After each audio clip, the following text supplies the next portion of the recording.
Philosophers talk to our times.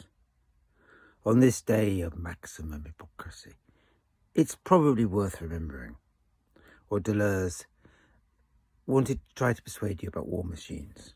War machines were the descendants of great nomads, those tribes that could live outside of civilization, move in and move out. Folk then who were always free. And yet the war machine was how they encountered what those civilized states that called themselves civilized.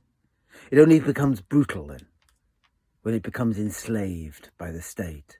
The state is not so much a hypocrite by saying that it wants a state without war, because war is something beyond it. Well, perhaps. Beyond it, but of course not beyond capitalism. Because what is capitalism but a war machine?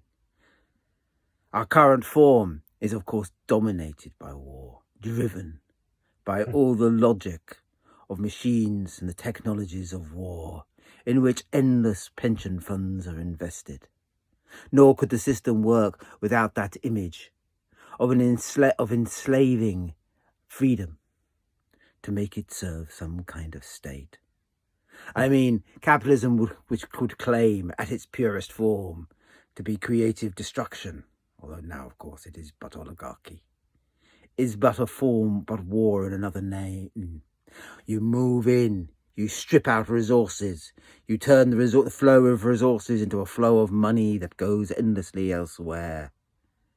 You take then a nation and you impoverish it.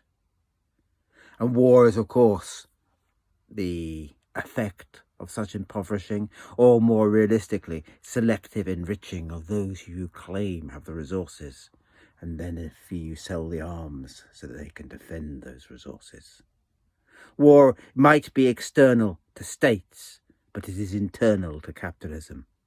Likewise, how can you ensure markets but through an endless war on people in these days where we do not fight opium wars that literally send gunships in to make the Chinese buy drugs?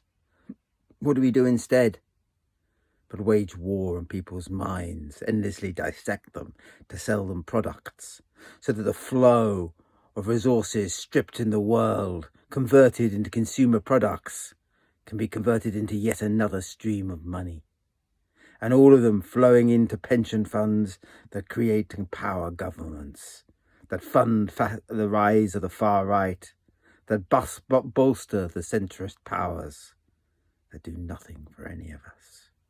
War is external